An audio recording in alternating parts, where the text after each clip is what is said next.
12 বছৰ ধৰি মই একেটাই কথা কৈ আছোঁ বাৰে বাৰে যে NRC যিটো হৈছে অসমত এই NRCটো ফ্ৰড হৈছে বেসিক্যালি আৰু আমি জানো যে আমাৰ অসম আন্দোলনৰ পৰা যে 80 লাখ বাংলাদেশী মানুহৰ নাম কৰ্তন হ'ব লাগিছিল তাৰ জায়গাত কি হৈছে গোটেইবিলাক ভাৰতীয় হৈ গ'ল আৰু ভাৰতীয় যে হৈছে তাৰ কাৰণে মূল কাৰণটো আছিল কি যে আমাৰ যিসকল থলুৱা মুছলমান মানুহ আছে তেওঁলোকৰ লিগেসি ডাটা তেওঁলোকে ইউজ কৰি পেলাই তেওঁলোকে নিজৰ নাম অন্তৰ্ভুক্ত কৰিছিল NRCত আৰু সেইটো মই আজি প্ৰমাণ কৰিব বিচাৰিছোঁ যে আপোনালোকে ইয়াত দেখা পাইছে যে ইয়াতে এটা আমাৰ লিগেসি ডাটা আছে আৰু এই লিগেসি ডাটাটো হৈছে জয়াদ আলীৰ নামৰ এইটো লিগেসি ডাটা আৰু জয়াদ আলীৰ পুত্ৰ হৈছে আপোনাৰ নিসফৰ আলী আৰু নিসফৰ আলীৰ পুত্ৰ হৈছে তৈবুৰ ৰহমান এটা তৈবুৰ ৰহমান এতিয়াও আছে আপোনালোকে মই লগ পাই দিম আপোনালোকে তেওঁ ইন্টাৰভিউ ল'ব পাৰিব আৰু সুধি ল'ব যে তেওঁ কেনেকৈ ব্ল্যাকমেইল কৰি পেলাই তেওঁলোকৰ পৰিয়ালক এতিয়া ধমকি দি পেলাই বৰ্ডাৰ পুলিচে তেওঁলোকে কৈছে যে আপোনালোকে কম্প্ৰমাইজ কৰি লওক যি ব্যক্তিয়ে আপোনাৰ মানে গ্ৰাণ্ডফাদাৰৰ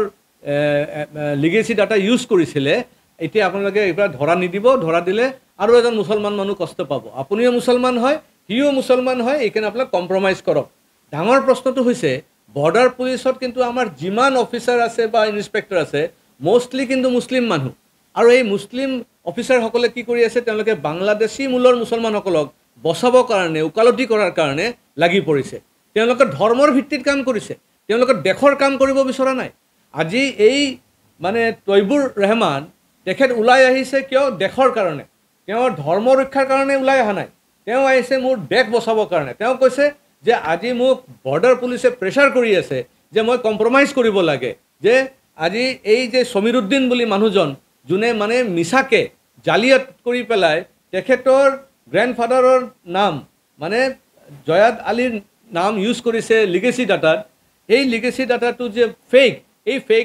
কথাটো তৈবুৰ আলীয়ে কৈ আছে কিন্তু তৈবুৰ আলীক ধমকি কোনে দি আছে বৰ্ডাৰ পুলিচে ধমকি দি আছে আপুনি এইটো উঠাই লওক না আপোনাক দেশদ্ৰোহী বনাই দিম আপোনাৰ ওপৰতে দেশদ্ৰোহীৰ কেছ জাপি দিম আৰু এই ধৰণৰ ধমকি দি পেলাই তেখেতক আজি কাঠঘৰাত খাৰা কৰি আছে তে এই ধৰণৰ যদি তেওঁলোকে কাঠঘৰাত খাৰা কৰে আজি যিসকল বাংলাদেশী মুছলমান মানুহে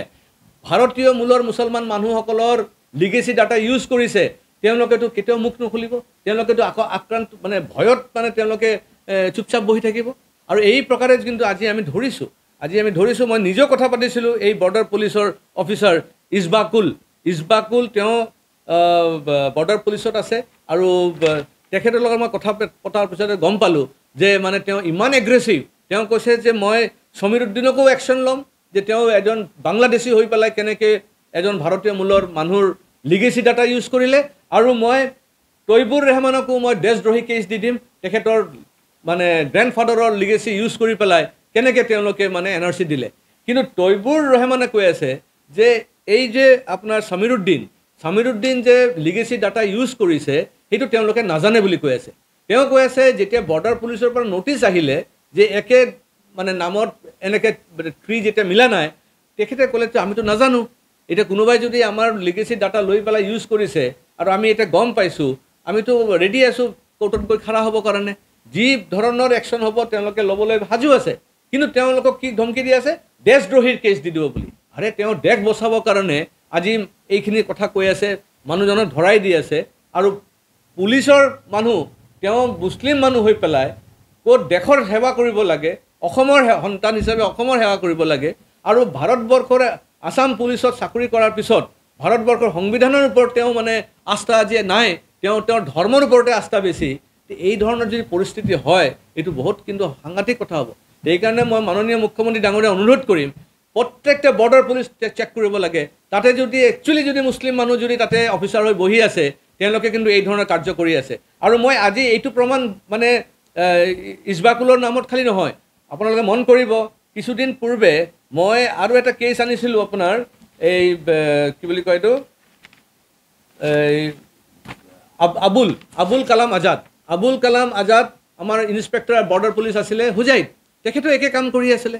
মই এক ডজন নাম কৈ দিব পাৰিম যে মুছলিম অফিচাৰ আমাৰ বৰ্ডাৰ পুলিচত তেওঁলোকে কি প্ৰকাৰে মুছলমান মানুহ ধমকি দি পেলাই তেওঁলোকে মানে বাংলাদেশী মূলৰ মুছলমানসকলক নাগৰিকত্ব প্ৰদান কৰিব বিচাৰি আছে সেইকাৰণে এইটো কিন্তু ইমিডিয়েটলি একশ্যন হ'ব লাগে